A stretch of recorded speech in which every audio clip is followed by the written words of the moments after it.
Bom, próximo bloco, né? Talvez um dos mais curiosos e aguardados, amazonense no exterior, né?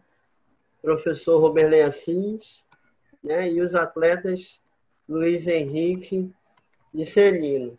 Né? Vamos começar aqui com uma breve entrevista de 15 minutos com o atleta Luiz Henrique, também conhecido como Pimpolho. Vou aqui também dar o anfitrião aqui para ele aparecer em tela cheia.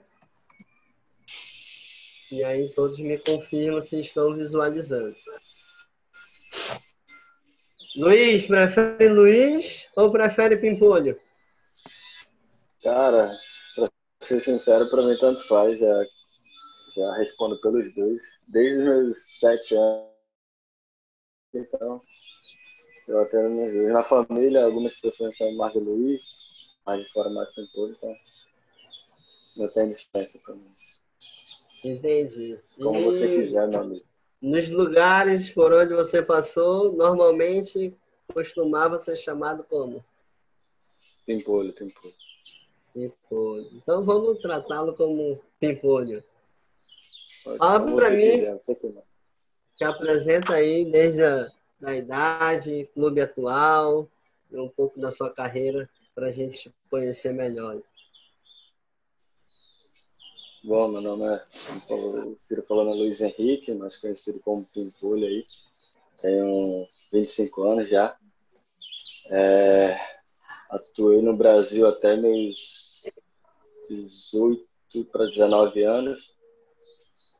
Depois fui para a Espanha, passei mais 3 anos na República Tcheca e a minha última temporada foi no Chipre. Aqui no Brasil tive 4. Acaba o Brasil querido. Bom demais, bom demais. E conta para mim aí teus principais títulos, os que tu considera o mais expressivo e o que tu Cara, considera que foi mais emocionante na tua carreira. Acredito que um título pelo Goiás, porque fazia muitos anos que o Goiás não conquistava um título que era a Liga Centro-Oeste, que acabou nos dando passaporte, né, para que nós pudéssemos jogar a Superliga, que foi onde eu tive a oportunidade de jogar contra o time do Falcão e onde tudo mudou na minha vida. Esse foi um título assim muito importante para mim, porque no Goiás, além de ter esse lado profissional, a gente tinha muito lado afetivo, né, porque tinha grandes amigos que eu tenho lá até hoje, e como eu passei muito tempo, a gente precisava de um título de expressão para o Goiás, né? E esse título foi muito importante. Logo em seguida, eu fui para o Sorocaba e a gente acabou ganhando a Liga Nacional e a Liga Paulista, Libertadores. Já no Sparta, quando eu estive na Europa, a gente conquistou a Copa Homens na Croácia também. Então, acredito que os 2 títulos pela seleção brasileira sub-21 também, sul-americano. Acho que esses se enquadram aí nos principais títulos da minha carreira. Bom, conforme a sua carreira aqui, no seu currículo, você passou por alguns lugares.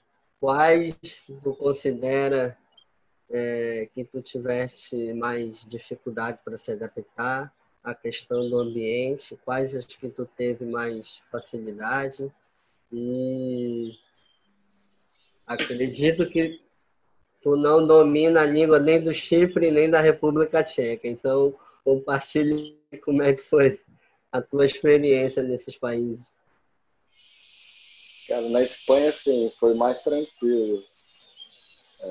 Mesmo entendendo pouco, porque eles falavam muito rápido, né? Às vezes a gente acha que eles falam Portugal, mas, cara, chegar lá a gente não entende praticamente nada.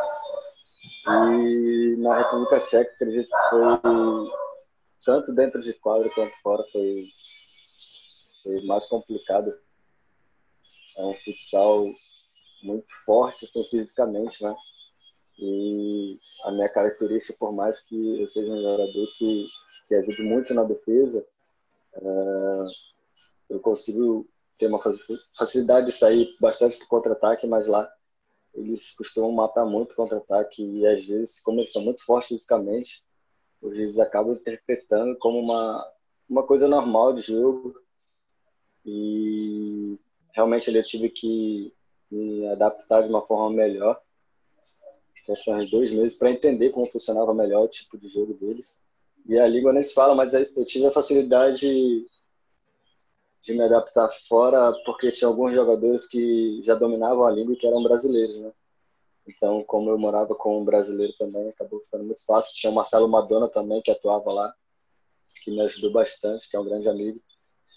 E como ele já estava lá há uns anos também, ele já conhecia a cidade. Então, isso facilitou muito quando eu cheguei na República Tcheca. Mas foi o país que eu mais demorei para me adaptar dentro do quadro e também foi uma coisa assim. Bom demais, bom demais. Vou pedir para o Pimpolho aguardar um pouco para me falar um pouco aqui com o Roberley. Meu querido, você que está aí 24 horas online, por favor, agora de forma bem formal, se apresente, me fale sobre a sua experiência e a sua formação, para todo mundo aqui que está presente me conhecer melhor. Boa noite a todos, né? Aqui ainda é de tarde, aqui é noite. É um prazer, né, mais uma vez, agradecer o convite, parabenizar aí toda a organização. E a gente já estava com um projeto de sair do país para tentar algo diferente, um novo idioma, umas novas graduações, licenças, né? E aí a gente foi para a Irlanda em 2018, né? Em 2018 embarquei, peguei o voo para aprender o idioma e, consequentemente, a gente começou a se envolver, né, com o futebol lá, com o futsal, e a gente começou a fazer as licenças da UEFA e agora apareceu a oportunidade de a gente estar aqui em Portugal, fazendo um mestrado, dando sequência. Sou professor de educação física, técnico de futsal e futebol. Futsal eu praticamente dei um stop em 2013, quando eu fiz uma final contra o Marta Falcão, contra o Renato. Inclusive o Renato estava assumindo o Marta Falcão no lugar do Luciano, e eu fiquei me dedicando mais ao futebol, mas sempre muito amante do futsal, sempre procurando fazer algo paralelo. E depois que eu abandonei o futsal, abandonei não, né? Optei para focar só no futebol. Ainda treinei a seleção amazonense do Clube da Caixa, de futsal feminino e masculino. Viajamos para brasileiro, para regionais. E estou aqui, né? Iniciando um mestrado, iniciando aí mais um projeto. E à disposição aí para quem quiser tirar também alguma dúvida em relação a essa ponte aérea. Excelente, professor. E aproveito, né, para perguntar uma curiosidade sobre o mestrado que você agora está realizando, né? E você que está sempre se atualizando, conta mais aí da experiência na Universidade do Porto, né? E se já tem um tema específico no qual você vai tratar para defender a sua dissertação. Eu tenho já algumas ideias, né? Tô no Porto, estou feliz, gosto do Porto. Já tive uma passagem aqui por uma mobilidade estudantil em 2008, passei 6 meses. E voltei para cá, me identifico muito com a cidade. Estou trabalhando, inclusive, no Boa Vista, no Sub-18. E, a princípio, eu quero tentar fazer uma investigação, Ciro. Mas é um projeto ainda embrionário, algo ainda que eu possa mudar de ideia ou posso fomentar de uma maneira diferente. Eu queria fazer um estudo sobre o futebol da África, entendeu? Queria passar um ano na África fazendo pesquisa do futebol, vendo como é que é um futebol que me encanta muito, né? Uma população que precisa de atenção e também tem muitos talentos lá. Bom demais. E me fala sobre as principais experiências, né? Os títulos, né? As principais emoções, quais que foram mais marcantes na tua carreira. E em seguida, fala do teu projeto, acho que é Pro Brasil, não é isso? Os títulos, a gente tem 11 títulos estaduais de futsal e 2 de futebol. E eu destaco o de futsal, que foi em 2011, na categoria sub-13, que a gente ganhou do Marta Falcão de 8-0 numa final de futsal. Então foi um placar que nem eu esperava, mas a gente estava muito focado, então foi um resultado que me marcou muito, né?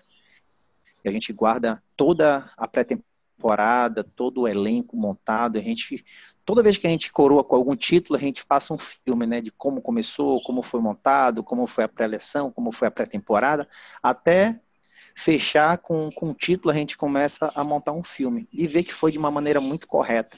Que nem aquela frase do futebol, aquilo que começa certo, termina certo, que começa errado, enfim.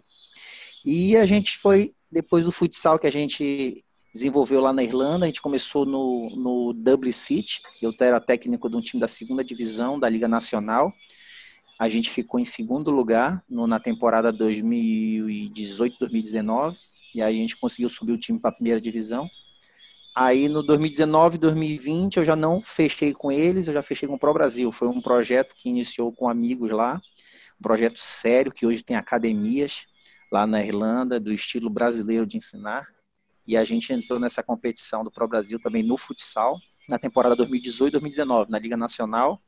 E a gente chegou também na 2ª divisão. Eu sou o rei do acesso, né? Também começamos na 2ª divisão e a gente chegou na final novamente, só que dessa vez não teve a final devido à pandemia. Então as 2 equipes subiram para a 1ª divisão, inclusive já estão em treinamento. Infelizmente não pude ficar porque eu vim para cá, mas a ideia era continuar. Mas como a gente teve a oportunidade nossa candidatura foi aprovada aqui no mestrado, então eu achei que era importante eu vim para cá, que era algo que eu já almejava há muito tempo, entendeu? Então agora a gente está com um projeto aqui de Portugal, ficar pelo menos 2 anos aqui focado para a gente tirar essa licença. Excelente, professor. Bom, aproveitar o momento para apresentar o nosso terceiro nosso bloco, o atleta Celino Alves, que hoje vive em Malta. Esse momento para você, Celino.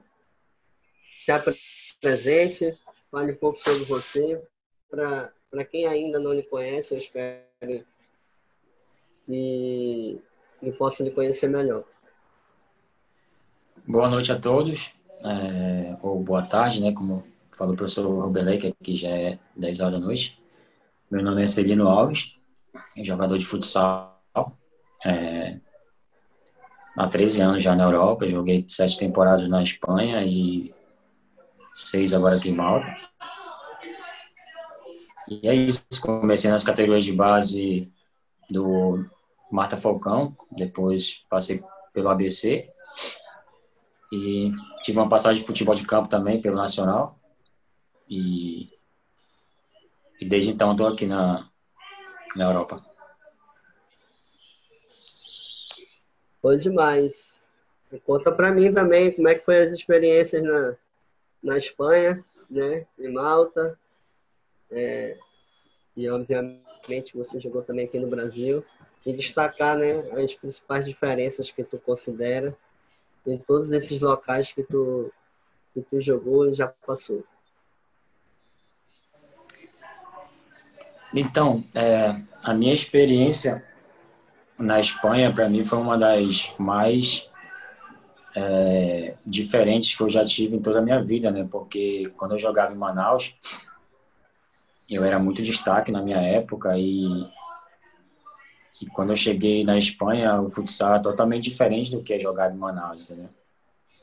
E, então eu tive muita dificuldade porque em Manaus eu jogava e era acostumado a driblar. E quando chegava na Espanha, eu poderia driblar 2 jogadores, mas tinha 3 fazendo a cobertura.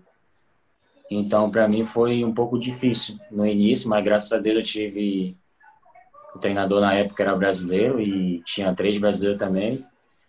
Tive ajuda também do Osivaldo Pica-Pau, que foi que me levou e que me deu um suporte lá. Então, eu pude pegar uma experiência e pude rever meus conceitos sobre futsal. Mas depois daí, com talento e com profissionalismo, eu pude desempenhar o meu futebol melhor. Mas a experiência foi um pouco complicada. Saudades da família, que eu sou uma pessoa muito familiar. Quem me conhece sabe disso. E depois de 3 meses que eu estava na Espanha, eu tinha decidido voltar para Manaus, porque o máximo que eu tinha saído de Manaus era uma semana para jogar a Taça Brasil, e mesmo assim eu ficava com saudade da minha mãe. E quando eu fiquei 3 meses aqui na Espanha, eu não me senti bem e queria voltar, mas como eu falei para vocês, eu tive um suporte muito grande de pessoas próximas de mim, como o Pica-Pau, como outros brasileiros, que, graças a Deus, deu certo e até hoje eu estou por aqui. Excelente, excelente. E, Celino, eu sei um pouco, né, porque nós somos, né, você é um amigo pessoal, mas acredito ainda que você é uma inspiração, é um ídolo da casa aqui, e eu acredito que seria interessante você compartilhar um pouco de como é a qualidade de vida, né, tanto na Espanha, nos momentos que você viveu lá, quanto em Malta, né, um grande país que você teve, que você me apresentou e eu tive o privilégio de conhecer. Na Espanha, a qualidade de vida, ela é porque, como sempre fala, né? É quando a gente só conhecendo mesmo para a gente saber, né, como é outras coisas, né? E a qualidade de vida na Espanha é excepcional. É uma coisa que, como se fala, país de outro mundo, né? E isso me impactou muito porque até quando eu ia para Manaus, eu passava um ano aqui jogando. E quando eu chegava em Manaus, meio que eu me acostumava, entendeu? Então, tipo, eu vivia na Espanha, ia passar férias em Manaus um mês e achava que as coisas são tranquilas na rua como são na Espanha, entendeu? Então, tipo, eu tive meio que um choque de realidade, entendeu? E em Malta, como tu veio aqui passear, acho que uns 4 anos atrás, a qualidade de vida aqui em Malta é excepcional. Não tem, eu acho que até melhor do que na Espanha, entendeu? Pelo fato de aqui em Malta ser uma ilha, é um país pequeno, uma ilha, e é uma ilha paradisíaca, então, tipo, ela é muito protegida por todos os órgãos, competente aqui, então, tipo, casou bem, entendeu? Eu morei em muitos lugares como ilha, morei em Ibiza, morei em Tenerife, morei em Gran Canária, então, tipo, eu vim para Malta, então, praticamente, meio que casou a forma de viver como que eu tinha na Espanha. E a qualidade de vida para quem mora na Europa, o Robelei está aí na Europa, o Pimpolho já morou, tu já viu passear aqui, vocês sabem que tem um grau de diferença em relação ao nosso país, mas o meu local favorito não é Manaus ainda, mesmo que eu tenha morando 13 anos aqui na Europa. É o homem da casa. Vou falar um pouco aqui com o Pimpolho, né? Ele, essa semana, apareceu lá no sintético para treinar. Toda vez que ele aparece é uma surpresa. Os meus alunos, atletas, gostam muito de treinar com ele. E aí eu quero que tu responda, que eu acredito que é uma curiosidade de muitos. Como é que tu está se preparando e está se adaptando, né? Já que a gente está vivendo aí um ano atípico, e quais as expectativas, em qual clube, qual será o próximo que você pretende ou está previsto jogar? Tô me preparando, né, em casa, como eu posso. Sempre que dá também compareço lá nos teus treinamentos, que ajuda a completar, né, complementar os meus treinamentos. E tem sido realmente um ano atípico, né? eu vim em janeiro para Manaus e já ia voltar para o clube onde eu atuei lá 3 anos, na República Tcheca. E começou a pandemia, tudo, a liga parou. E até o momento a gente não sabia, né, se seria momentâneo, se ia se estender mais. E acabou que o tempo foi passando. Agora tive algumas oportunidades, mas não foram concretizadas, né? E acredito que eu possa voltar para a equipe que é o Sparta, né? Onde eu passei 3 anos, mas também já apareceram algumas coisas diferentes e que a gente não pode descartar, né? Mas eu estou me preparando aí para até no máximo janeiro já estar no meu próximo clube, mas com certeza vai ser na Europa. Não pretendo atuar no Brasil no momento, isso é uma coisa que está descartada. E eu já estou, né, com uma empresa fechada, então a gente está dando o melhor para no máximo até janeiro já me apresentar na minha nova equipe. Bom demais. Pimpolho, conta para mim a tua experiência na seleção brasileira, né? Vocês foram campeões pan-americanos, a sub-20, né? E conta para a gente como é que foi, né? E quais os principais confrontos nessa competição e os atletas, né? Que são do mesmo ano de nascimento, quem tu acha que se destaca, que era da seleção? Eu fui convocado, eu sou de 95, quando eu fui convocado era para 9-2, né? Mas como eu já tive um destaque maior no Goiás, acabei indo e foi, assim, era uma coisa muito diferente, porque no momento eu atuava no Goiás e quando eu me apresentei na seleção, claro, eu já jogava contra os times de liga e tudo, mas nunca tinha enfrentado jogadores da base da elite, assim, vamos dizer, né? E realmente me surpreendeu muito, porque pro Goiás, para os jogadores de base da liga, era uma diferença muito grande, né, dos meus companheiros, vamos dizer assim, para os tops que estavam ali. Então, tipo, o começo dos treinamentos foi bastante difícil, assim, mas tudo questão de adaptação, né? O pensamento também dos times da liga é totalmente diferente dos pensamentos do Goiás, até mesmo pela qualidade que eles têm, né? Numa equipe, a gente se preocupava mais, óbvio, quando pegava esses times, se defender e tudo, então eu já era acostumado com o tipo de jogo, e lá a velocidade de jogo era tipo, totalmente diferente. E aí me adaptei rápido. Na segunda convocação já estava bem mais preparado, porque eu também já estava atuando no Sorocaba, né? Os principais confrontos que a gente sempre teve foi Argentina e Colômbia, na Sub-21. Né? E alguns jogadores que eu posso destacar, o Arthur, né, que foi para o Barcelona, hoje está em Portugal, o Leandro Lino, que infelizmente chegou já com problema e não pôde atuar com a gente, problema muscular. Tiveram grandes jogadores, mas assim, o que eu mais destacaria poderia ser o Arthur e o Leandro Lino, que foram jogadores assim, que hoje, né, estão com certeza. O Lino, para mim, é o número 1 do Brasil e o Arthur tem feito grandes atuações na Europa. Boa. Comenta a tua experiência com, acredito que ídolo de todos, né, o Falcão, no período que tu esteve no Brasil Quirim, no Sorocaba. O meu primeiro contato, na verdade, com ele, a gente jogou contra, né, e logo em seguida eu fui convocado para a seleção. Nem acreditava que ele poderia estar por lá, né, porque tinha algumas convocações que ele ficava de fora. Depois eu lembro que eu cheguei no hotel muito tímido, e aí o pessoal, o diretor lá me deu a chave, você quarto.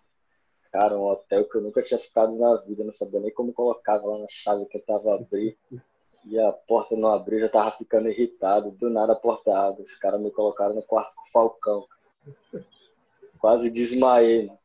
Aí eu falei, ei moleque, entra aí.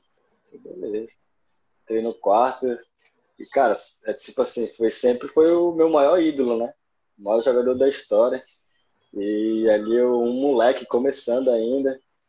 Eu fiquei ali na minha e eu falei, pô, Falcão, eu queria falar, não, mas é uma honra estar aqui contigo e tal. Ele, não, deixa eu ficar falando essas coisas não, que ano que vem tu vai jogar comigo. Eu falei, é? Eu falei, tô com um projeto aí, eu vou te levar. Eu falei, não. Aí ele, tu aceita? Eu falei, já tô lá já. Aí logo em seguida ele me ligou, aí explicou o projeto que ia sair. Na época a imprensa estava pressionando muito para saber, né? Porque ele ainda tinha contrato com a Intel. E aí ele pediu segredo. E, pô, tava doido pra falar pra minha família, né? Que eu ia jogar com homens. Aí logo nos próximos meses já ficou tudo acordado entre ele e a Intel. O projeto foi divulgado. E assim, foram 2 anos de muito aprendizado, cara. Muito aprendizado. Eu joguei com os meus maiores ídolos, né? Thiago, Rodrigo, Falcão. E eu aprendi muito. E a humildade deles também que eles têm, né? Porque a gente às vezes costuma ver eles na TV, sempre no foco. E tem muitas pessoas que às vezes julgam, né? Por uma atitude ou outra. Mas eu que convivi com eles 2 anos, foi assim, uma experiência incrível. Tanto dentro de quadra, mas fora também acredito que eu aprendi até mais para as pessoas que eles são. Boa. Passar a bola aqui para o professor Roberley. E eu quero que ele compartilhe com a gente, né, principalmente nós treinadores que somos sonhadores, estamos sempre tentando nos atualizar e a gente sabe que a gente precisa buscar fora alguns conhecimentos. E o Roberley aí tem algumas experiências, tanto na Irlanda quanto em Portugal, principalmente como sobreviver, né, para continuar estudando. Eu queria saber, Roberley, como é que tu fizestes, né, para ainda estar, né, na Europa, né, e o que te motivou e o que ainda está te motivando. Tocar esse assunto aí, inclusive eu toquei nesse assunto pela primeira vez quando fiz uma live com o professor Gilmar, ele tocou nesse ponto também. Sabe que para se manter estudando na Europa é um custo muito alto, né? Aqui a moeda é euro e a nossa moeda aí no Brasil é real. Então o custo é alto. Então quando eu cheguei na Irlanda, o dinheiro que eu tinha economizado estava acabando, entendeu? Meu projeto era passar 2 anos na Irlanda e com 2 meses, com 2 meses praticamente eu não tinha mais dinheiro, entendeu? Aí foi quando eu fui limpar uma cozinha num restaurante. Eu falei com os amigos que jogavam futebol, falei que eu queria trabalhar, precisava trabalhar com qualquer coisa, que eu tinha que manter meus estudos. O clube, inclusive eu estava trabalhando num clube, mas o clube era voluntariado. O futebol na Irlanda é muito amador ainda, tanto futebol como futsal. Poucos clubes pagam, pouquíssimos. E quando pagam, pagam muito pouco. E eu fui fazer uma entrevista, né? Uma entrevista para limpar uma cozinha no centro de Dublin, na capital da Irlanda. E por sinal, a entrevista era em inglês ainda, para dificultar mais a situação. Mas a gente meio que se preparou para as entrevistas, enfim, a gente passou, a gente conseguiu, fiquei fazendo a limpeza no restaurante durante 2, 3 meses, né? Entrava no restaurante 10 da noite, saía 3 da manhã, pegava minha bicicletinha, tinha uma bicicletinha na época, ia pedalando 7 quilômetros para casa. Aí chegava em casa 4 da manhã e no outro dia cedo tinha que estar na aula de inglês, que era o curso, né? Então, e com isso a gente conseguiu levantar mais um dinheiro para dar sequência, porque o pagamento na Irlanda é um dos maiores salários da Europa. Então, toda hora, é por hora, né? Então, por hora trabalhada era 10 euros. Então, a gente conseguia fazer muita coisa com essas horas de trabalho no restaurante. Então, eu não deixei de desanimar, mas não nego que passou pela minha cabeça voltar, né? Logo quando 2, 3 meses eu vi que o negócio estava apertando, estava sem dinheiro. Poxa, o que eu estou fazendo aqui? A gente tem um mercado em Manaus, eu estava empregado em Manaus, inclusive tinha acabado de ser campeão sub-18 pelo Manaus, inclusive. Estava no profissional e tal, aquela coisa toda, mas eu vou ficar, e acabou que a gente continuou se equilibrando. Aí depois apareceu os clubes, a gente começou a se manter aí de uma maneira bem singular, bem econômica. A gente morava em casa compartilhada. Na casa que eu morava tinha 11 ou era 12 pessoas na mesma casa. A gente dividia a casa, a gente alugava um quarto dentro da casa e o quarto dividia com duas, três pessoas. Tudo bem no limite que era para a gente poder continuar os estudos. Então eu tive que fazer isso.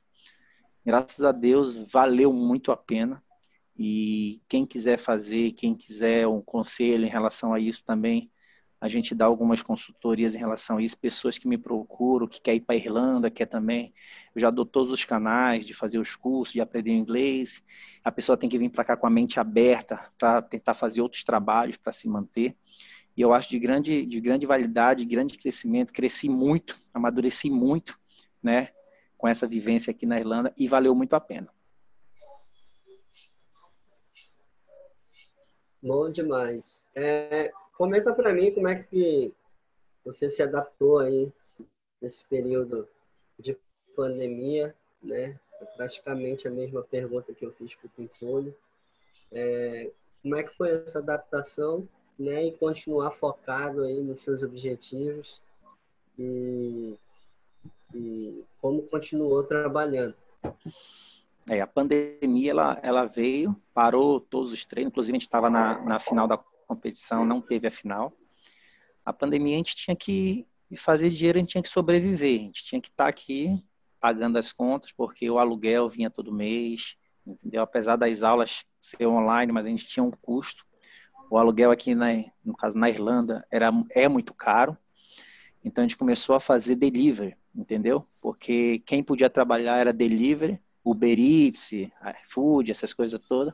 Então a gente ia para a rua para fazer o delivery, que era o único emprego que podia estar na rua, né? Tava o lockdown, tava tudo fechado, e a gente precisava estar se mantendo, a gente começou a fazer os deliveries. A bicicleta compramos... Foi, aí a gente comprou uma bicicleta elétrica para poder a entrega chegar mais rápido, né? E a gente comprou mais de uma, né? A gente começou a alugar a bicicleta elétrica, a gente fez o Assis Bike, né? A gente fez bicicleta elétrica e hoje ainda tá lá, tem bicicleta elétrica lá alugada e a galera tá fazendo os delivery lá. Mas o brasileiro é o brasileiro, né, velho? O cara aluga bicicleta, velho. Excelente. O cara alugou bicicleta, velho. Ô, Belém, eu particularmente, né, já me peguei nessa dúvida por alguns momentos. Eu estou curioso para saber de você. Lá vem. Tô nervoso agora, Ronélio. Tu preferes, a tua dedicação, né, tivesse que escolher entre o futebol de campo e o futsal, né, como é que tu consegue distinguir essas duas modalidades? Ou não consegue e trabalha nas duas ao mesmo tempo? Como é que tu organiza isso aí? O futsal, Ciro, é uma paixão, mano, uma paixão minha que eu acho que eu nunca vou deixar de ter. Mas em 2013, eu tive que fazer uma opção que foi muito dura, entendeu? Eu era dedicado ao futsal 100%. Eu era treinador, minha profissão era treinador de futsal. Ferrete já estava enjoado de ver minha cara aqui nos cursos. Pergunta do Candinho. Candinho mostrou até um vídeo lá que eu tô do lado do Ferrete ali, olhando a prancheta. Entendeu? Viajei lá pro Santos com o Ferrete, vi o Falcão treinar, viu, Pimpolho, lá. Na hora do físico, mano, na época o Falcão tinha 34 anos, mano, o Falcão era o primeiro da fila no físico. Não sei como é que era lá com o time, mano, 34 anos, o cara era o primeiro da fila, e a gente lá fazendo estágio, acompanhando tudinho direitinho. Só que o futsal, ele não estava eu não estava conseguindo ter rendimentos financeiros no futsal em Manaus. Eu queria fazer estágios, eu estava muito, entendeu? Os clubes, as escolas, poucos, vocês sabem, né, quem trabalha com futsal, poucos times pagam treinador bem, entendeu? O Celino aqui, jogou aqui, sabe da realidade do futsal aqui. Inclusive, o meu primeiro título foi com o Celino. Eu estava o auxiliar técnico do Bahia, no Sub-20, né, Celino, uma geração boa, em 2005. Celino, Bodó, Baiá, é uma geração boa. Só que é muita dificuldade, entendeu? Então, eu precisava levantar um capital. Aí foi quando eu larguei, comecei a montar as escolinhas de futebol Roberley Assis. Inclusive o Sony foi um dos meus professores, entendeu? A gente começou a montar uma situação. E também o futebol, eu joguei futebol, então o futebol também estava presente. Então no momento que eu vou optar pelo futebol, o futebol ele começou a me projetar financeiramente muito mais do que o futsal. E como também gosto do futebol, falei, então eu tenho que optar. Gosto dos dois, mas eu vou ter que optar. Não tem como eu querer seguir carreira no não tem como. Não tem como. A gente ou faz uma coisa ou faz outra. Então eu fiz uma decisão que doeu meu coração muito, mas sempre que pode a gente faz alguma coisa do futsal, mas sempre com o foco que eu já tinha determinado. Boa, gostei, foi bem. Vou passar aqui a última sessão com o Celino e após as perguntas do Celino, vou abrir para a audiência. Né? Já temos aí 4 pessoas interessadas em fazer perguntas para os entrevistados. Mas antes disso, vou começar aqui um pouco mais com o Celino. Né? Eu também quero saber como é que foi a adaptação aí em Malta, né? Nesse período aí de pandemia, né? Esse ano que foi diferente para todo mundo e acredito que para você também. Eu creio que não foi tão diferente, tipo assim como em todo mundo, né? Teve lockdown aqui também em Malta. Acho que como eu falei no início, aqui em Malta, como é um país, uma ilha pequena, então logo quando iniciou lá ali para março, pro dia 12 de março, eles fecharam tudo, então não espalhou tanto os casos aqui no início. Agora tá horrível agora, né? Mas no início foi de boa. E uma coisa que, graças a Deus, tipo, aqui graças a Deus a gente não passou por esse problema que o Roberley passou. Porque o nosso clube aqui é um clube muito correto, entendeu? Tipo, os caras, o que eles prometem, eles cumprem e nosso salário continua igual, entendeu? Não mudou nada. O campeonato parou. Em maio decidiram que não ia ter mais competição. E automaticamente entramos de férias, ainda estava em lockdown aqui.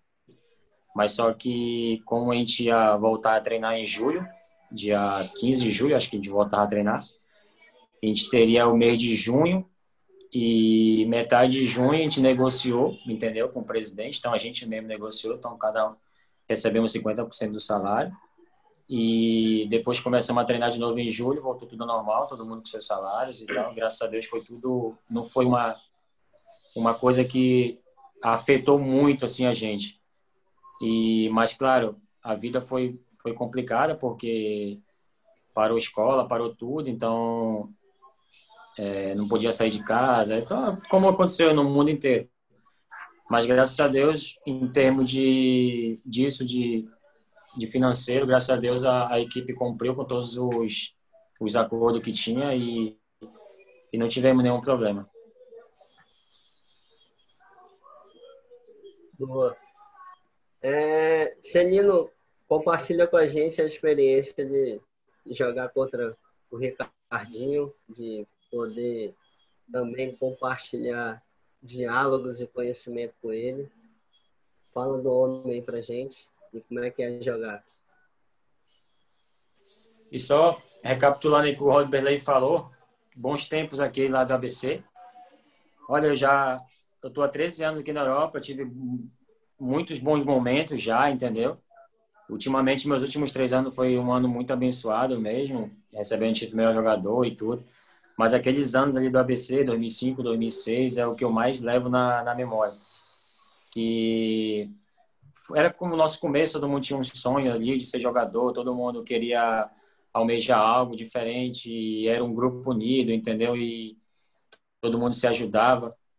E só recapitulando o que o Roberley falou, eu lembro daquele ano, a gente foi campeão contra o Rio Negro, se não me engano, lá no Casimiro de Abreu, se não me engano, acho que foi esse ano. Isso aí foi um ano depois. Foi em 2005, depois, eu tava no Bahia, a gente foi campeão. E depois eu fui pro Rio Negro, a gente fez a final com o Bahia e perdi para vocês. Perdeu contra ele.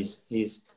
Então foi bons tempos e E para falar sobre a experiência de jogar contra o Ricardinho, hoje em dia eu mantenho uma amizade com ele, tenho o WhatsApp dele, de vez em quando a gente brinca um com o outro. Inclusive, no sorteio da UEFA que vai ter agora, da Champions, já saiu os dois potes, né, os dois grupos, e como esse ano, por causa da pandemia, vai ser só mata-mata, não vai ser mais por grupo, e tem uma possibilidade de jogar contra o time deles, né, lá da França, que fizeram um timaço lá.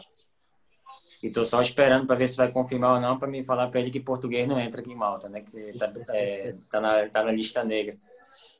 Cara, jogar contra ele foi uma experiência, acho que foi a mesma experiência que o Pimpolho teve de conhecer o Falcão pessoalmente, entendeu? Porque o Ricardinho, na época que eu joguei contra ele,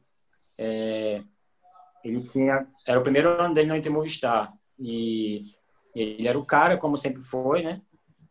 E como eu sou ala direita e ele é ala esquerdo, entendeu? Eu era titular do meu time, ele era titular do time dele, então a gente ia bater um com o outro na mesma posição, entendeu? Então, para ser honesto, não vou mentir, não vou dar uma de experientão aqui, eu não dormi a noite anterior, entendeu? Não dormi pensando em... Por quê? Eu tenho um ponto forte de marcação, mas eu não sou um marcador nada, entendeu? Então, tipo, antes de vendo os vídeos dele, eu pensava, caraca, o jogo vai ser ao vivo. Esse cara vai deitar em mim, entendeu?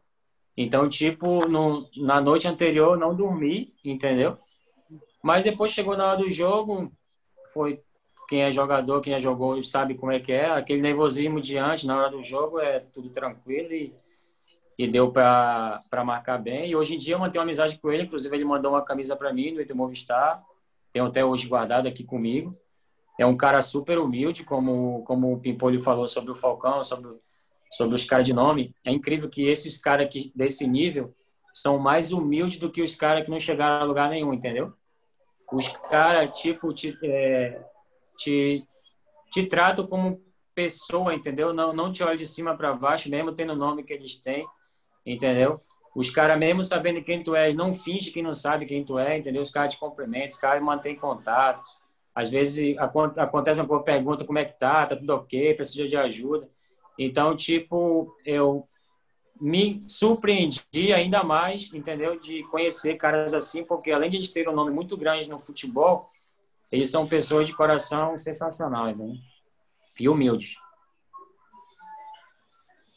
Engraçado o comentário que tu fez, e eu compartilho também da mesma opinião. Há determinados atletas que chegam em determinados níveis que são bem mais humildes do que pessoas que ainda não conquistaram o que eles já conquistaram. O Pico deve ter tido a experiência aí com o Falcão, você com o Ricardinho, né? Já tomei de 8-0 do Corinthians, e o Cime, o Betão, porra, nos trataram super bem, todo mundo daqui do Amazonas, quando a gente viajou. E é interessante essa analogia. E, Celino, para finalizar, não sei se sim ou se não, mas tu pode me responder. Já cogitou a possibilidade de se naturalizar maltês e jogar pela seleção de Malta? Cara, explico. Eu vou explicar a minha ida aqui a minha vida aqui para Malta, né? A minha vida aqui para Malta foi uma coisa meio que inesperada, entendeu? Então, tipo, eu acho que eu te expliquei já, né, Ciro? Que tu ficou lá em casa, eu te expliquei a minha história por completo. E eu já recebi, entendeu? Tipo, no meu segundo ano aqui em Malta, a federação veio conversar comigo para me naturalizar, entendeu? Mas só que aqui em Malta, como é que se fala? A lei deles é muito rígida para esse negócio de passaporte, né? E quando foram conversar com o governo para me naturalizar, o governo falou, beleza, a gente naturaliza. Mas só quando ele tiver aqui, 5 anos de residência aqui em Malta, entendeu? E eu já estou mais de 5 anos agora de residência aqui em Malta. Mas só que eu já tenho 32 anos, entendeu? Então, tipo, não vale a pena naturalizar um jogador de 32 anos para jogar 4, 5 anos, 6 anos de... Então, tipo, é melhor naturalizar um que seja mais novo. É o que eu entendo, né? Porque quando eles me fizeram essa possibilidade, eu tinha 28, entendeu? E agora eu tô com 32, mas claro, eu como jogador me sinto até melhor do que quando eu tinha 25, entendeu? A gente quando se torna mais velho, a gente toma vergonha na cara e passa a se cuidar mais profissionalmente do que a gente não se cuidar quando tinha 20, 22, 23. Experiência da vida, né? Mas só que em termos de idade, não vejo essa possibilidade mais. E também eu não tenho mais essa ilusão toda também, não. Bom demais. Já falei muito, despertei todas as minhas curiosidades, né? Vou dar oportunidade aí para o povo da audiência, né? E como está listado aqui, o professor André, o primeiro a fazer a pergunta. Com a palavra, professor. Boa tarde para a gente, boa noite para eles que estão na Europa. Celino, primeiro, eu te parabenizar, que eu te vi moleque, né? Te vi garoto, jogando no Penarol, lá no Campo de Areia, lá no Fluminense. Né? Eu quero te parabenizar por você estar trilhando uma carreira aí brilhante, assim como também o Pimpolho, que eu não conhecia, mas também quero aqui externar meu parabéns a vocês por levar o nome do Amazonas, né, para outros locais, né? E quero te perguntar em relação ao futsal. A gente sabe que tem uma diferença no futebol europeu, no futebol brasileiro, mas e o futsal? Qual é a grande diferença do futsal europeu para o futsal que você jogou aqui em Manaus? É muita força? São muitas transições? Explica mais para a gente entender como é que funciona. A André, o famoso ceguinho, né? Conheci o André como ceguinho na época. Ainda é. Para quem não conhece o André era cracaço no futsal, mano, na Tuna Luz. Mas optou depois para jogar futebol, né? E deu certo. E agradeço as palavras, André, e tenho boa lembrança de ti quando jogava. Eu era muito jovem, acho que tu é 8'3", eu acho, né? Eu sou 8'7". Não me deixa mais velho, eu sou 8'5". Muito mais velho, não. Tu que foi cedo demais, pô. Então, como eu posso te explicar? Eu peço desculpa porque eu não deu para me acompanhar todo o seminário, entendeu? Por temas de correria aqui e tal. Como eu falei para o Ciro, a gente tem uma célula aqui que eu sou líder, então a gente tem que preparar tudo e tal. Não sei se foi abordado esse tema aí sobre o futsal aí, mas eu queria falar a minha visão. Quando eu jogava em Manaus, inclusive hoje em dia acontece muito isso quando eu vou de férias. Às vezes eu vou de férias para observar algum jogador para trazer para cá e às vezes eu vejo talento, mas não vejo que está preparado, entendeu? Pelo fato de que quando a gente está em Manaus, entendeu? Não tem aquela dedicação ao futsal, entendeu? O jogador amazonense, ele joga futsal, joga society, joga futebol, joga... Então não tem aquela doutrina do futsal, entendeu? Pô, o cara tem talento, mas certo tipo de atitude dentro de quadra, se chegar aqui não fica, entendeu? Então, era o que acontecia comigo. Eu hoje em dia tenho essa visão. Espera aí que deu bateria fraca aqui, deixa eu ver se voltou. Hoje em dia eu tenho essa visão pelo fato de eu estar mais anos aqui e tudo, e eu observo, eu vou muito assistir jogos aí em Manaus e tudo. Então, uma das coisas da diferença, eu vou falar de Manaus e não do Brasil, porque no Brasil tem muitos treinadores que têm escolas diferentes, uns, entendeu? Mas eu falo de Manaus pelo fato de que, quando eu jogava em Manaus, eu era destaque, entendeu? Mas eu era destaque muito individual, entendeu? Eu não era destaque coletivo, entendeu? E na Espanha, que se destaca na Espanha é coletivamente. Se tu não soubesse se posicionar coletivamente, não vinga, entendeu? Por quê? Porque o futsal é muito forte, taticamente eles são muito estudiosos.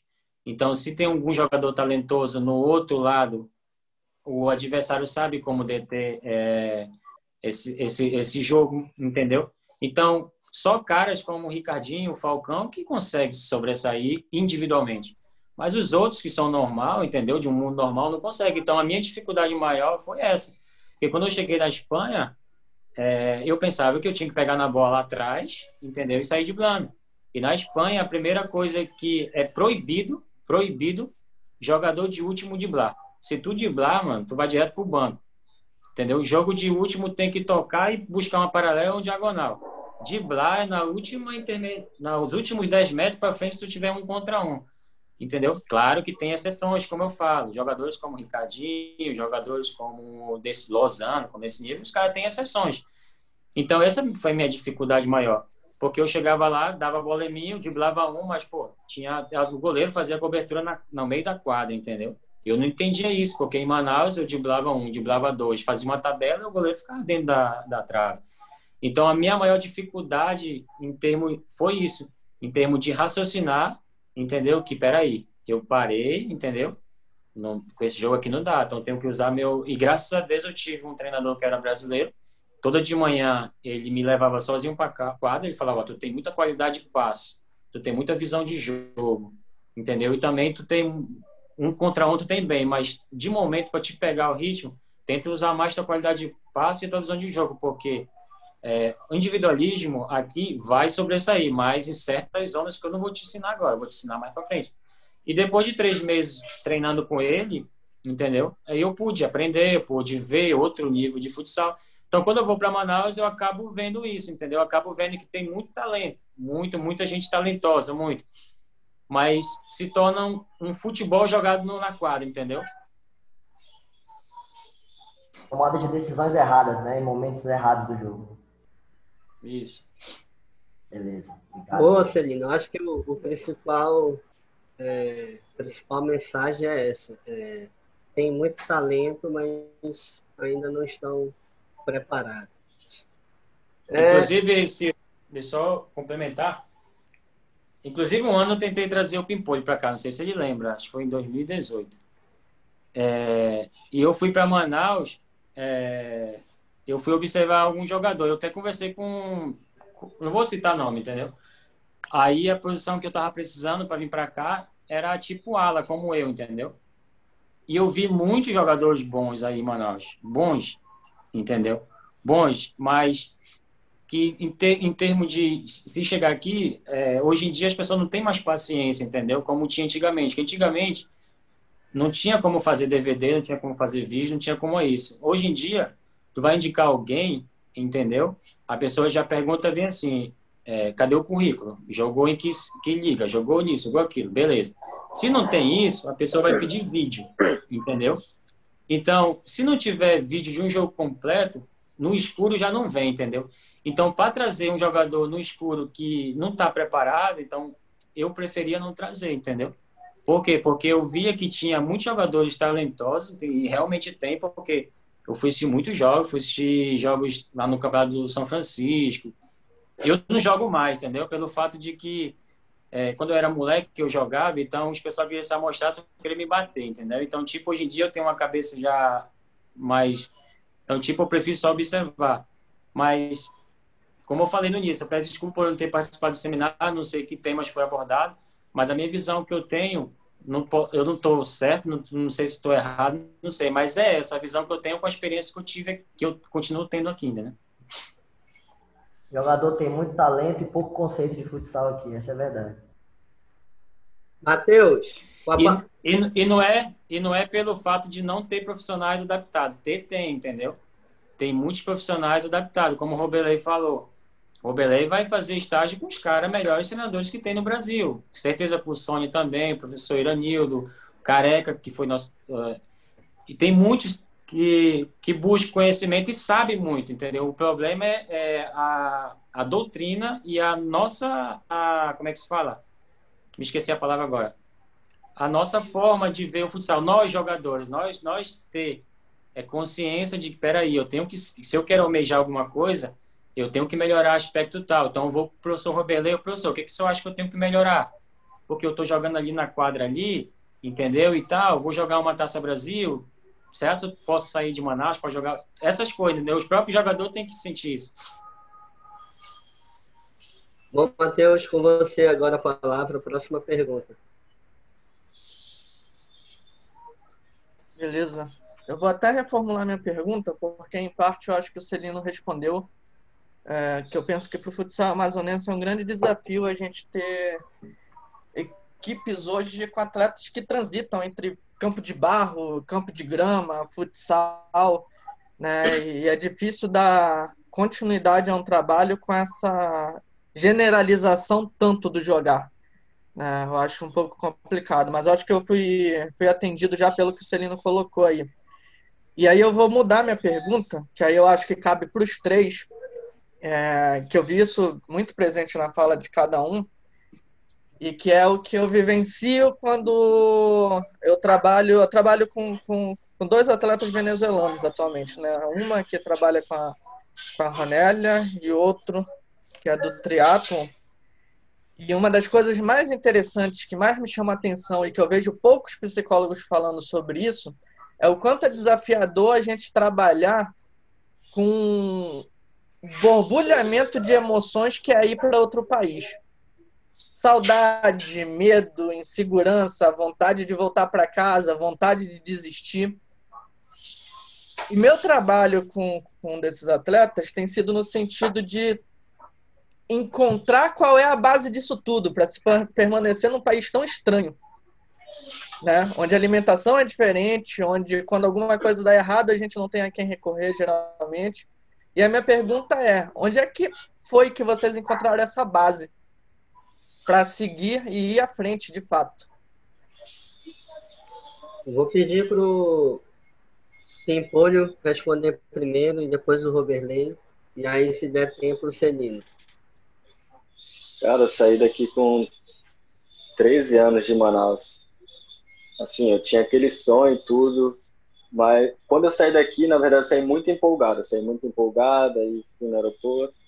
Cara, mas depois dos 5 primeiros dias, eu só queria voltar, cara, pensando na família e tudo. E aí a minha mãe me ligava também para eu voltar. Até que eu botei na minha cabeça, cara, se eu tô aqui e eu quero ser alguém, eu preciso ser forte. Então, tipo assim, a partir dos 13 anos, eu já tive que criar uma mentalidade totalmente diferente de que um garoto da minha idade normalmente tem. Então, eu já tive que ser muito responsável em tudo. E aí eu só pensava em realizar meu sonho, que era um dia ser jogador profissional. Passei por muitas dificuldades, muitas mesmo, morei no Rio sozinho. Depois eu até morei com o Matheus Castro também, que é um atleta aqui de Manaus, um grande jogador. Morava próximo de São Januário, que era um lugar muito perigoso, né? Que tem 2 favelas ao redor de São Januário. Mas toda vez que eu pensava em desistir, eu quero ser jogador. E, cara, eu não sou nem o primeiro nem o último que vai tentar e vai passar por dificuldades. Dificuldades existem em todos os segmentos, né? Não só no futebol. E eu botava na minha cabeça que ou era. Não tinha essa questão de não vai dar certo. Eu botava na minha cabeça, toda vez que eu ficava triste, querendo voltar, eu falava, não, eu vou realizar meu sonho, porque a partir do momento que eu assumi essa responsabilidade, não era mais só um sonho meu. Era um sonho meu, de toda a minha família, de todos os meus amigos, todos que me acompanhavam. Então isso me trazia muita motivação para que no outro dia eu pudesse acordar, treinar mais que os outros, porque quando a gente sai daqui não adianta a gente chegar lá e ser igual os outros jogadores, porque senão eles vão preferir os jogadores que já estão lá. A gente tem que ir para ser diferente, para ser melhor. Então eu acordava todo dia mais disposto, motivado e graças a Deus deu certo. Roberley. Bom, deixa eu tentar resumir também. Teve um ano que eu organizei a peneira do Vasco em Manaus, junto com a escolinha do Vasco, com esquerdinha, tudinho. Aí a gente comprou a passagem do Observador. Aí depois o Observador disse que não podia mais vir não podia mais vir aquele dia, tinha que adiar. Só que aí para adiar tem todo um custo, né? Aí a gente falou que tinha o custo. Não. Na hora depois que for acertar os valores de inscrição, a gente abate esse custo. Beleza. A gente adiou, botamos o cara no hotel, tudo certinho, papapá. Chegou, choveu no dia, não deu muita gente. Enfim, deu para pagar hotel, deu para pagar todo mundo. Aí depois a gente foi abater a mudança da passagem dele, né? Aí ele falou, não, que não é para bater, que era Vasco, que não sei o quê. O cara ligou lá do Rio de Janeiro, falou comigo. Aí eu fiquei assim, tipo assim, os caras acham que aqui no Amazonas a gente é leso, entendeu? Os caras acham que a gente é otário. Aí eu falei assim pra ele no telefone, meu irmão, eu também um dia vou treinar um time grande, mano, entendeu? Você combinou uma coisa, a gente vai ter que cumprir uma coisa, entendeu? Então isso aí eu levo comigo, porque Porque quando a gente está aqui na dificuldade, a gente pensa, mano, a gente tem que dar a volta por cima, a gente tem que vencer, entendeu? Então, vai bater a saudade, vai bater o frio, a gente vai, neve, mas a gente tem que ter um foco muito forte. Se pra gente que já é um pouco mais velho, é difícil, imagine para um pimpolho que é mais novo, ou até um atleta menor. Então já entra aí, Matheus, o lado do psicólogo, aquele acompanhamento desde cedo. Porra, é isso que tu quer? É isso que realmente tu quer? Porque eu acho que o foco, o cara tá focado, realmente é importante para se manter fora do país, longe de tudo. Quando as pessoas me ligam, Berlei, o que que precisa? Rapaz, não é dinheiro, não, é coragem. Tem que ter coragem para vir, é isso que você quer, aí você vê. Não é dinheiro, dinheiro você economiza. Você sai economizando, economiza 2 anos, tu junta dinheiro e vem para cá. Mas aí chega aqui, vai ter que fazer coisas que tu não fazia no Brasil, agora vai ter que, às vezes vai ter que fazer comida, vai lavar tua louça, vai lavar tua roupa, papá. Entendeu? Então o foco é importante. Só completando. Só um segundo, que veio uma coisa na minha cabeça agora, por exemplo. Às vezes as pessoas acham que não tem essa coisa de não passar na cabeça deles, passa tanto que eu vim para Manaus, até fui jogar pelo Recanto e tive um convite para voltar para o Goiás, eu não queria, tava, não vou. Já passei por muitas coisas, sou novo ainda, não quero isso para minha vida. E a minha mãe chegou para mim, meu filho, tenta só a última vez, é o que eu te peço. 3 anos depois eu estava na seleção. Acreditei nela, acreditei em mim, 3 anos depois fui convocado. Espetáculo. Celino, eu vou te pedir para ser bem breve, que eu ainda quero ouvir a pergunta do professor Cândido, que está na ordem, e a gente já está estourando o tempo. Como eu falei no início, né, só o meu começo foi muito difícil, porque eu tinha 19 anos na época, e quando eu viajei para a Espanha, como eu falei, não tinha saído, só como máximo jogar Taça Brasil, Copa São Paulo de Juniores, e quando a gente viaja para cá, a gente já vem com a mentalidade de que a gente vai voltar só em junho, entendeu? Então não tem essa de que tu vai pegar um voo e ir rapidinho para casa, não. Então, tipo, isso foi uma das maiores dificuldades que eu tive. A distância, porque eu sou muito familiar e saudade da minha mãe e saudade do meu ambiente, mas isso eu superei, graças a Deus. E meus 2 primeiros anos foi complicado sobre isso. Fora as tentações que eu recebia, como eu saindo daí, eu joguei profissional no São Raimundo Nacional, eu recebia a proposta de volta, a gente vai te oferecer tanto, não sei o quê. Volta que tem futuro no futebol de campo, não sei o quê. Então, tipo, isso ficava na minha cabeça. Mas, graças a Deus, Deus colocou pessoas muito boas ao meu redor que pôde me ajudar, tanto psicologicamente, como também aqui não, na Espanha na época, né? Obrigado, Celino. Professor Cândido, sua pergunta.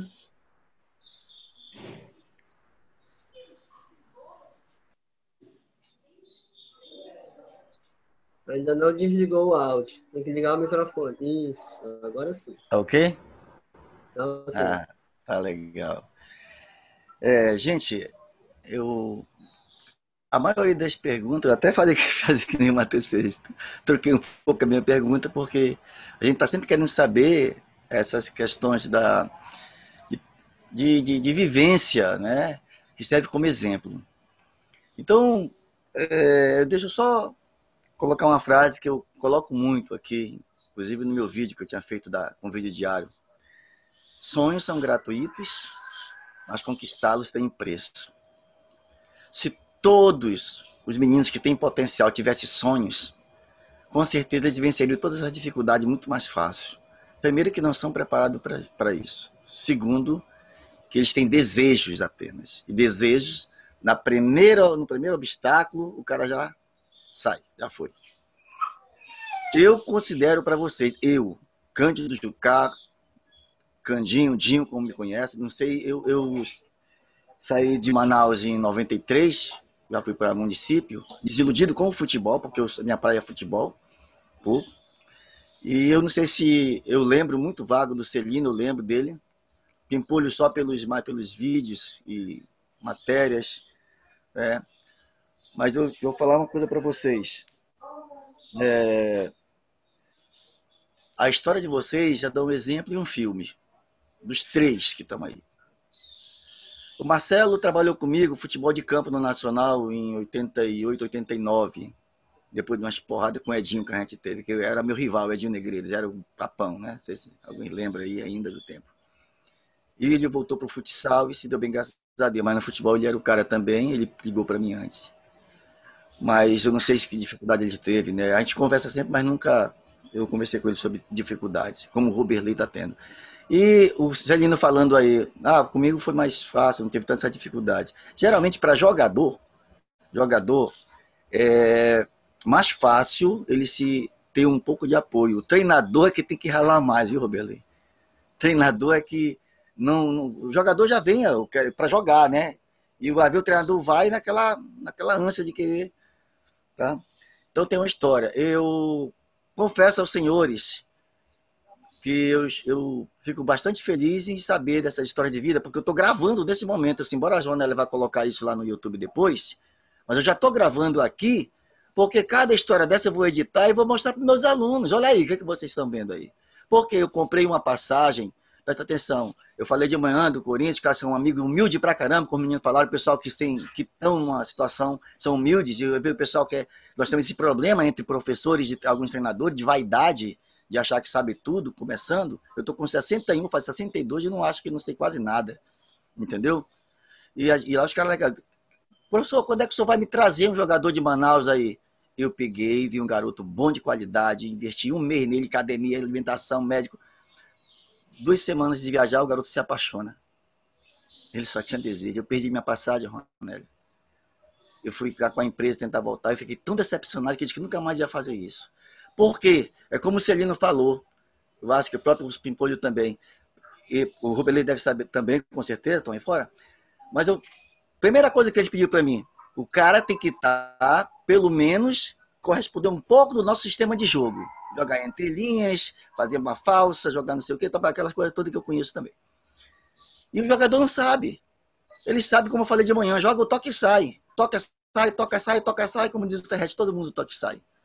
E aí, tem jogador habilidoso, mas morre ali nos outros problemas que tem de comportamento, falta de sonhos. Eu pergunto, para não me alongar, já que eu estou gravando o vídeo para os meninos assistir depois, eu tenho, porque está ali, eu tenho mais de 30 e poucos filmes baseados em fatos reais. Quando eu questionei que eu desafio o treinador a botar vídeo para os meninos, não é só passar um tático, não. É reunir um dia, passar um filme baseado em fatos reais e fazer pergunta depois.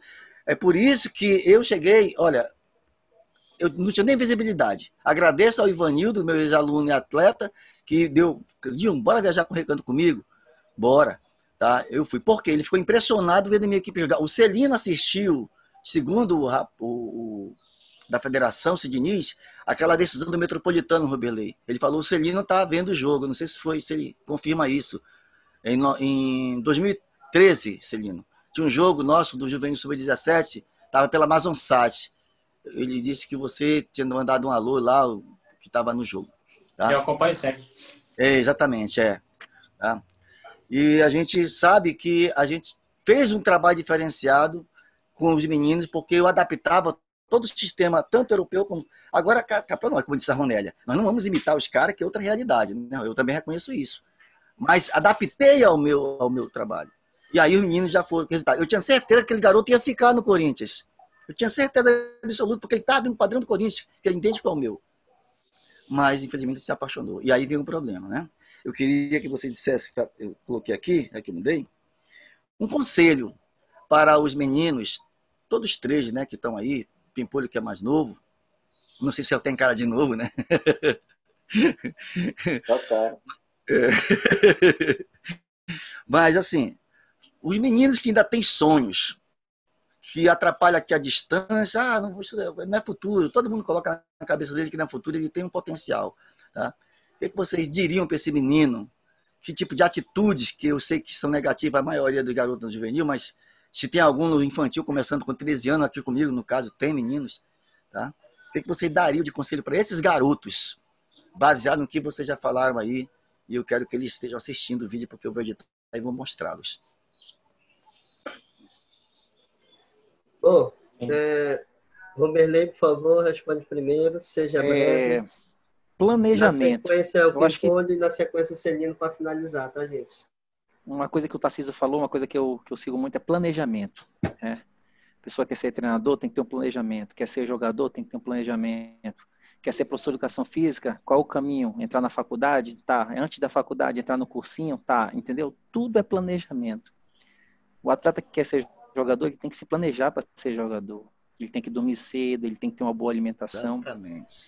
Eu joguei bola, mas eu não ligava para alimentação na época. Não tinha essa informação que hoje a gente está. Hoje, a gente faz um treino, a gente sabe do perigo que é depois do treino tomar um refrigerante. Praticamente jogou o treino todo fora. Entendeu? Então, hoje, essas informações é importante, o atleta ele tem que saber.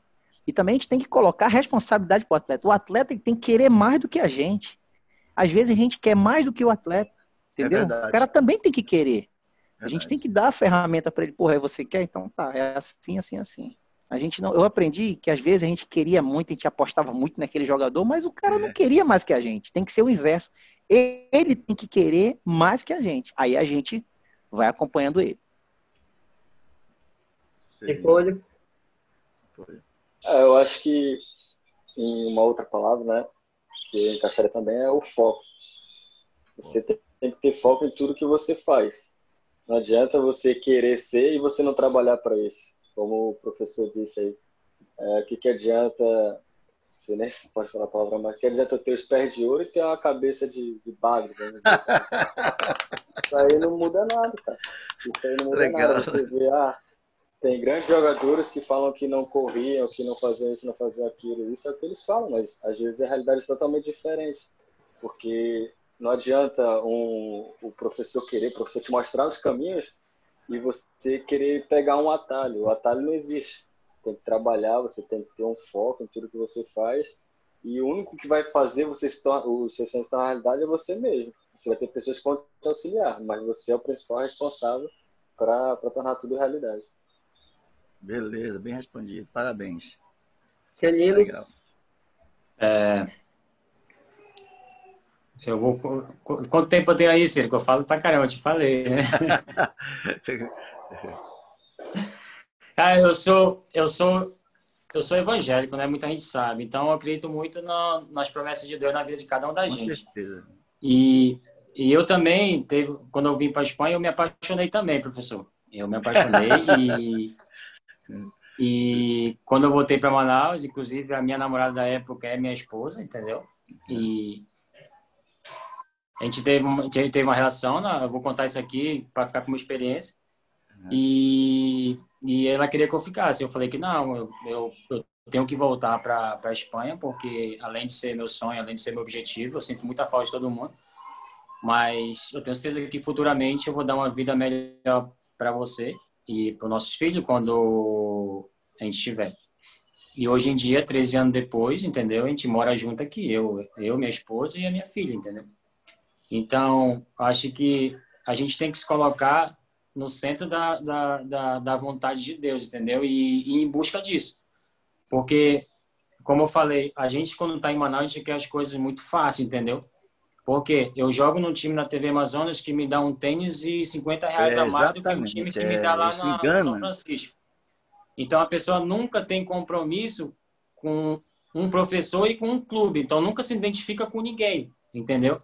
Por quê? Porque tem tudo fácil. Então, quando sai daí, desse ambiente de ver tudo fácil, e vem para um ambiente que é um dos ambientes mais sujos que existe no mundo, que eu acho é o futebol, porque as pessoas um querendo derrubar o outro, entendeu? Exatamente. E a pessoa não aguenta. A pessoa não aguenta porque, não, eu vou voltar para o meu conforto. Então, eu vou voltar para Manaus, que lá, tipo, se eu não jogar bem no Amigos do tal, eu vou ganhar R$100 no Amigos não sei de quem.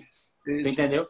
Então, esse é o maior obstáculo que eu vejo, entendeu? Um atleta tem sair da zona de conforto e buscar realmente o seu sonho, buscar realmente o que quer. Porque, como o Roberley falou, se ele fosse ligar para dificuldades, 2 meses, quando ele viu que o dinheiro dele estava acabando, ele tinha voltado para Manaus. Eu vou voltar, lá tem meu trabalho, lá eu tenho minha família, lá tenho meus amigos, lá eu tenho... Então, eu vou voltar para minha zona de conforto. Eu não vou batalhar pelo meu foco. Mas o que ele fez? Ele batalhou, entendeu? Então, assim, a gente tem que levar como exemplo. Porque eu, professor, já passei por muita dificuldade. Eu só comentei que na pandemia, graças a Deus, a gente foi muito abençoado aqui. entendeu? Mas na minha trajetória, meus 4 primeiros anos na Espanha foi muito difícil, entendeu? Foi muito difícil pelo fato de que eu era uma pessoa muito inocente e acabava que recebendo muita trairagem de muita gente e tudo. Mas eu sempre mantendo o meu foco. Eu tenho que fazer minha parte, por quê? Porque eu não preciso agradar os homens, entendeu? Eu preciso fazer minha parte. E graças a Deus, hoje em dia, eu vivo bem, vivo há 13 anos já na Europa, entendeu? Tenho um nome, tanto na Espanha como aqui em Malta. Então, o que o conselho que eu daria para os mais jovens é: vai em busca, não basta apenas sonhar, entendeu? Tem que ir em busca de realizar esse sonho. Certíssimo. Pô, legal. Agradeço aí as respostas de vocês.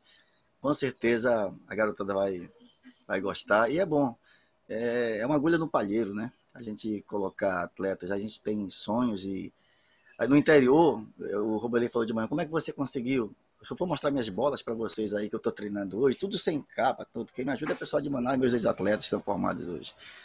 Mas eu continuo, não tira a bola. Enquanto Deus me der vida, me der saúde, eu estou aqui meio inchadinho aqui, ó. Fiz uma operação, passei um ano de cadeira de rodas, disseram que eu nunca mais ia para a beira de quadro campo, mas eu estou aqui. E vocês podem ter certeza que são referências para muita gente que quer conquistar os seus espaços. Parabéns a todos vocês. Obrigado, Candinho. Obrigado, Roberley. Obrigado, Olho. Obrigado, Celino, por compartilharem as experiências de vocês. Acho que despertou a curiosidade de muitos, agregou muito também.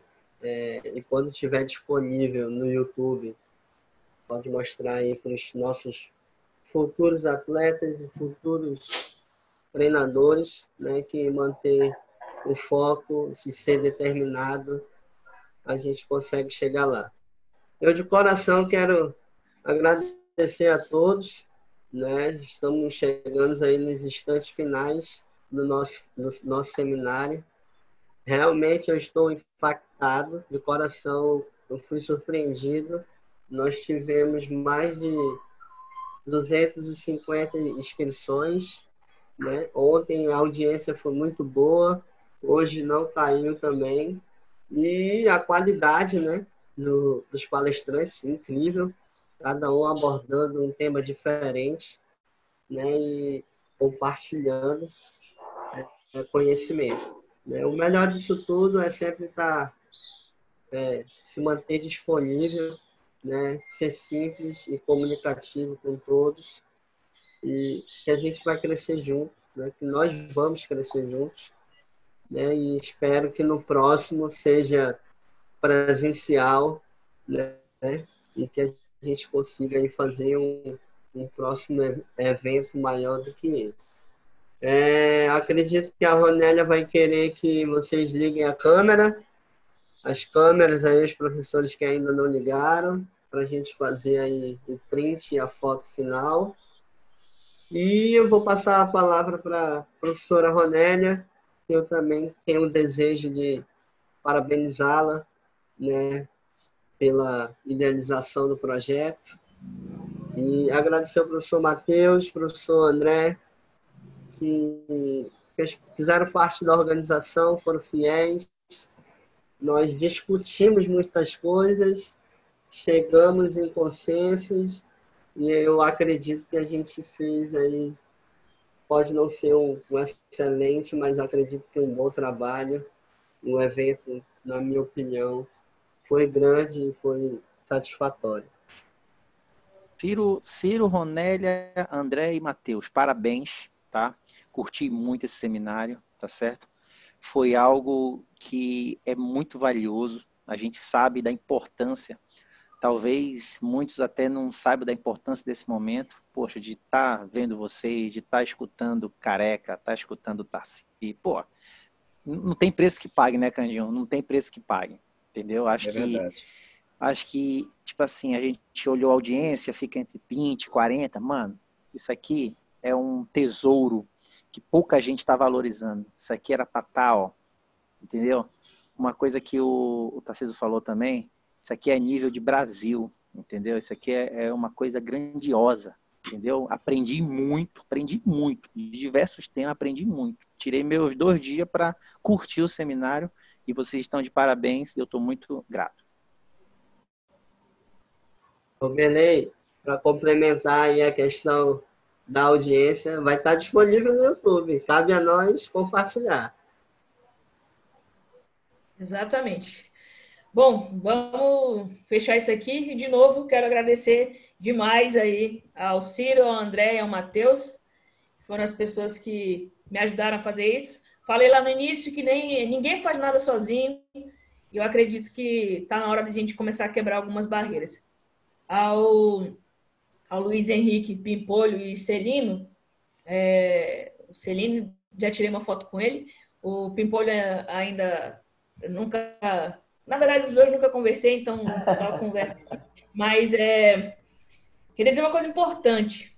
Na Panther, a gente desenvolve algumas atividades e tenta aproximar os nossos alunos da modalidade. Eu sou um pouco incomodada com esse negócio de que futsal é só alimento para o futebol. E uma das tarefas que a gente já passou para os nossos alunos pesquise um jogador amazonense que seja profissional. E os nomes de vocês apareceram. Então, essa é a nossa forma, a nossa contribuição para gerar o ídolo. A gente precisa disso.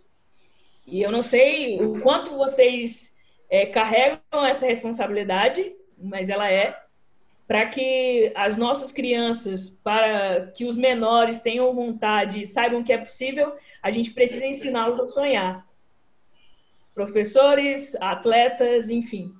E se todos nós fizermos isso, começarmos a valorizar o trabalho uns dos outros aqui no nosso estado, eu tenho certeza que aí a gente cresce. Obrigada a todos os professores, as pessoas que estiveram aqui do início ao fim, Roberley, que está quase mediador também. Um abraço carinhoso em todos. Eu vou editar os vídeos, vou colocar na plataforma, fiquem à vontade, tá? E numa próxima oportunidade a gente vai fazer um evento com certeza ainda melhor. Tá bom? Bom descanso, bom final de semana, bom domingo junto à família de vocês. Um abraço. Beleza.